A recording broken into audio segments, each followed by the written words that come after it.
稳固性. Kalau tadi dikatakan 抽象性 itu dia lebih dalam tanda kutip ngambang, lebih intangible, lebih abstrak. Ini berarti kalau 稳固性 itu lebih apa? Dia yang lebih terkunci, dia lebih fix ya. Nah, 任何事物的历史的长河中都不断发展变化，语法也不例外. Artinya apa? Kalau kita kontraskan 古文 sama 白话文, itu aja udah kelihatan. Ya. Bukan hanya penggunaan kosakatanya untuk memaknai hal atau benda yang sama, pakainya istilahnya beda, tapi tata bahasa tertentu yang kelihatan sekali berubah, gitu. Pasti ada kan?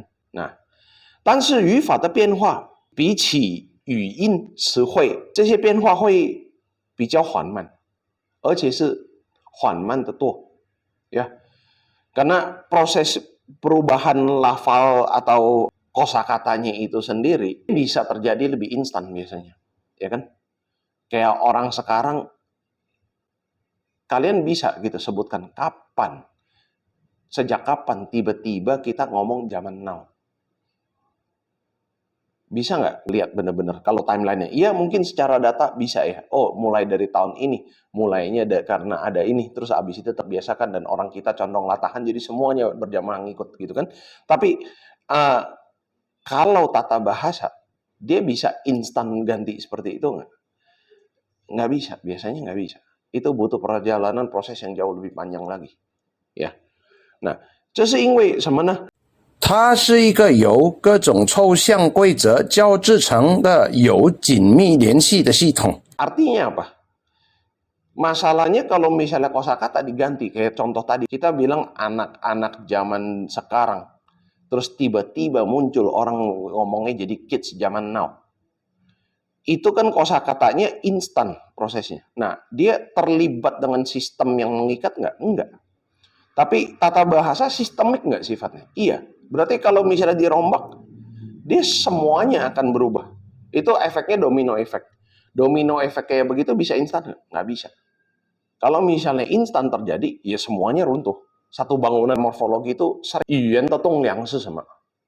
然后词和语数 bahannya kan, batu batanya apa segala macam. Nah, kita rumah kalau misalnya temboknya cuma bolongnya satu batu bata, kita ganti batu batanya itu selesai, ya kan? Nah, tapi kalau misalnya kita ganti rumahnya, itu kan kalau misalnya mau instan berarti kita harus bom, kita harus pakai TNT, dan dia langsung runtuh, demolition itu namanya.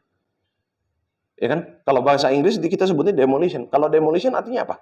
Semuanya untuk bisa diganti dia harus dihancurkan secara total terlebih dahulu, ditiadakan, dimulai, dibangun lagi dari nol. Nah, dihancurkannya itu mungkin bisa instan, tapi bangunnya lagi berapa lama?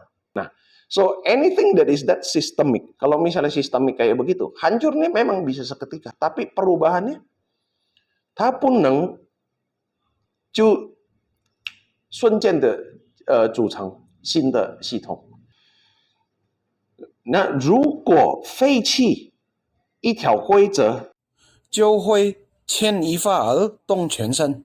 Ini bangunan kalau misalnya kita ambil tiang tengahnya satu dah. Ya. Goyangnya semua nggak, padahal tiangnya yang diambil cuma satu. Ya kan? Nah itu.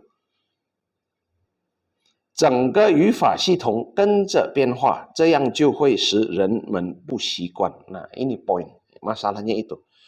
Biasanya ketika kita ganti kosakata baru aja, ada yang ngerasa risih nggak? Ada kan?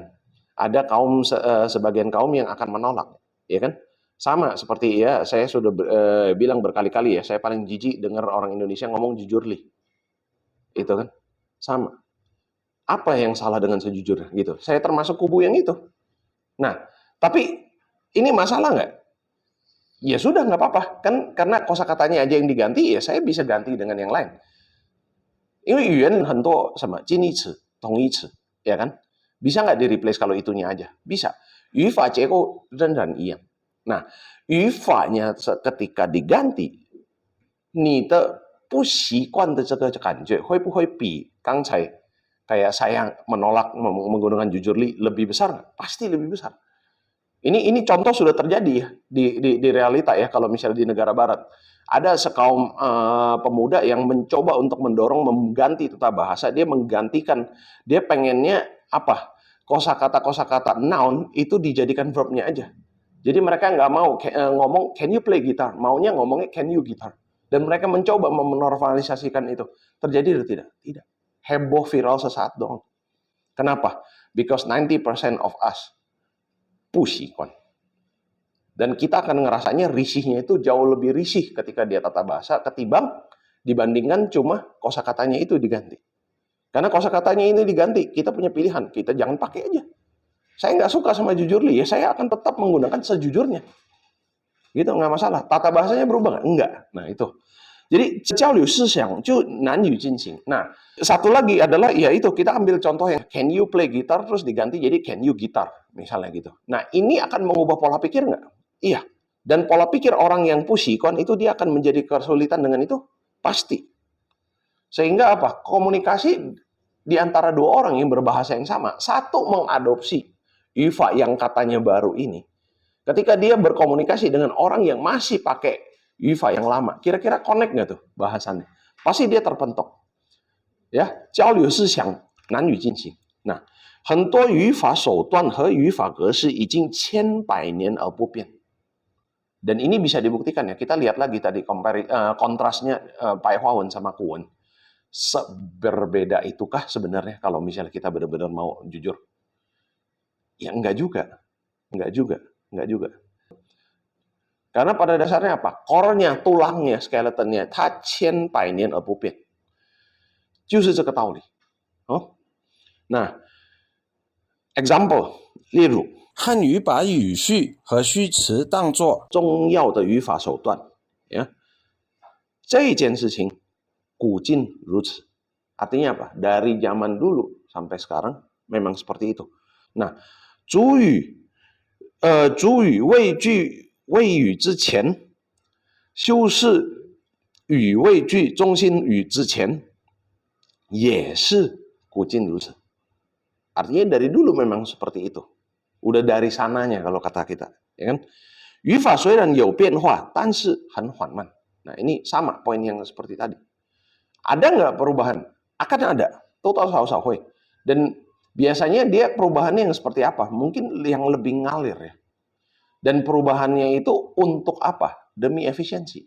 Karena manusia memang fitrah kita seperti itu. Kalau ada yang gampang, kenapa milih yang susah? Walaupun ada ya kubu-kubu oknum tertentu yang kalau bisa dipersulit, ngapain dipermudah ya. Tapi kalau bahasa itu pasti urusannya dengan efisiensi. 是所有用这个语言的人达成了共识，就是这语法已经公认，而且习惯成自然，用得顺。那一些旧的规则、旧的语法规则ya的衰亡. Nah, sekarang kita ngomong yang ditiadakan dan tidak gunakan lagi, yang udah decline dan dia menjadi apa? Kalau bahasa Inggris kita sebutnya obsolete ya. Ya kayak ibarat mobil model lama yang udah nggak diproduksi lagi gitu, ditiadakan, muncul seri baru gitu kan. Nah, 这个旧的语法规则衰亡是逐渐实现的. Artinya dia langsung plek begitu jadi instan, mendadak apa?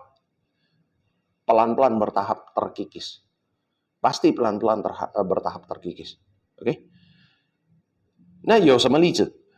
古汉语里名词和名词性短语可以直接组合成主语和谓语。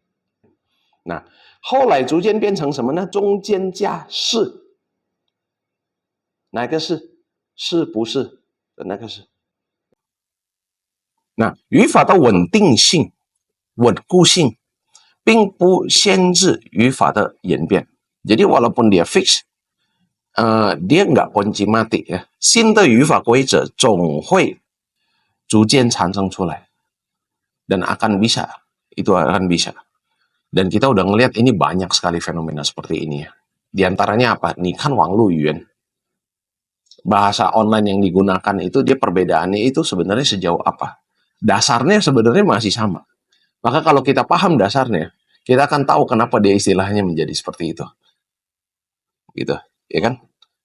Nah, 例如我作为一个语言工作者，有责任促进汉语规范化。Kalimat kedua, 中国现在不是，将来也不做超级大国。汉语语言学要发展，其根本动因必须而且只能从汉语内部去找。那gini ya，这3句话里加了什么？加了早中号的成分的用法，在54以前的白话文里是没有的，后来才慢慢在书面语中运用开来。Ini juga perubahannya dia nggak mendadak begitu. 因此，语法又具有时代特征。研究语法要分清古今语法，不能混同。Itu sebabnya. Makanya kelas juga kita bagi Kutai Hanyu sama Shentai Hanyu kan begitu. Karena memang setiap periode itu pasti ada ciri khasnya tersendiri. Dan nggak bisa kita adon ya. Oke. 第3点，民主性。民主性。这民主性是怎么一回事？每种语言都有明显的民主特点，是不是？pasti ada, ya kan?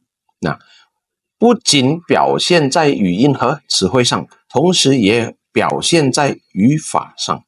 Saya pernah menjadi saksi mata ya sebuah kejadian seperti ini. Ini kejadiannya di Singapura. Jadi ada orang Singapura, lelaki, dan ngajak calon bini nih ceritanya. Minta restu dari orang tuanya. Nah, ceweknya orang Vietnam. Konon bisa Zhongwen. Entah apa yang dibahas, intinya pokoknya tiba-tiba ribut. Ribut, marah, teriak, nangis. Lalu kita ngelihat si perempuannya itu keluar dari rumahnya itu sambil menangis, dan terakhir dia balik badan, teriak ke ibunya si lelaki ini sebelum dia jalan. Dia bilangnya begini, 我喜欢人他不是喜欢钱他. Ngerti nggak maksudnya apa? 我喜欢人他不是喜欢钱他. Nah, ini poin. 语言的民主性 ada di sini. Ini ciri khas sekali. Dan bahkan sebenarnya kita kalau ambilnya contoh ini, 这不单单是一个语言的民主性，这是一代 Oke, itu ikat地域. Kenapa? Kita orang Vietnam bukan? Bukan. Sekarang coba kita pakai naluri bahasa Indonesia. Memaknai kalimat tadi barusan. 我喜欢人他不是喜欢钱他. Pakai语法nya orang Indonesia. Saya suka orangnya, bukan suka duitnya.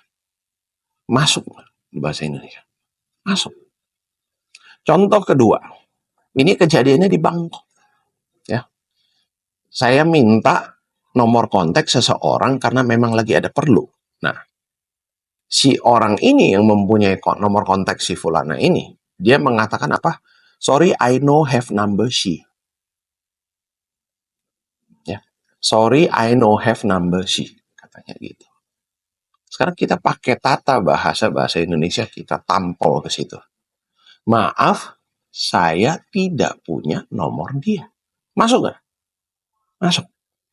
Jadi ini memang kalau kita ngomong 语法的民主性 sebenarnya udah beyond mikro. Dia udah bahkan bisa makro. Makanya bahasa Latin juga kan more or less the same. Ya kan? Latin walaupun sekarang udah jadi pecah, ada Portugis, ada Spanyol. Orang Brazil kalau ketemu sama orang Meksikonya ngomong bahasa Meksiko, dia masih ngerti 70%-an. Masih ada samarnya, dan kenapa?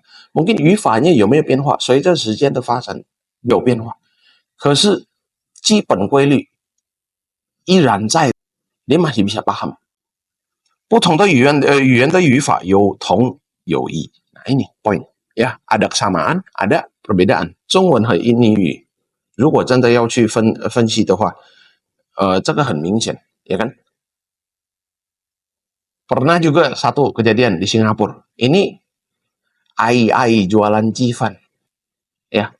Dia orang Tionghoa Singapura situ, dan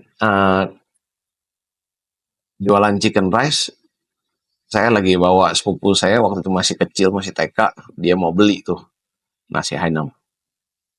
Terus si Ai ini ingin ramah kepada si bocah. Terus ngomongnya gitu, nasi ya, chicken. Ini ayam nasi. Dia ngomongnya begitu. Ini ayam nasi. Ya kalau pakai pola pikir Inggris nggak salah, this is chicken rice gitu kan. Pakai pola pikir Hanyu juga nggak salah, 这是鸡饭，是鸡放在前面，饭在后，ya kan? Dan nah itu Inggris sama Zhongwen kurang beda apalagi ini dua bahasa, tapi sama. 鸡饭 chicken rice. Lalu mereka main sikat aja. Kita yang harusnya jadi nasi ayam, dia taruhnya ayam nasi. Gitu kan. Berarti fried chicken itu goreng ayam gitu kan. Nah, tapi goreng ayam ada nggak istilah seperti itu di bahasa Indonesia? Ada, tapi maknanya berbeda. Kenapa? Justru Nah, itu aja udah tong i dalam satu fried chicken goreng ayam itu sudah terbukti. Kosakatanya, istilahnya, konsepnya sama, dimaknai berbeda. Ya kan? Nah, itu. Nah, 既有共同性，也有它自己的个性，个性是特点所在。Ya. Jadi karakteristik yang dalam tanda kutip individu ini yang menjadi menonjol sebagai ciri khas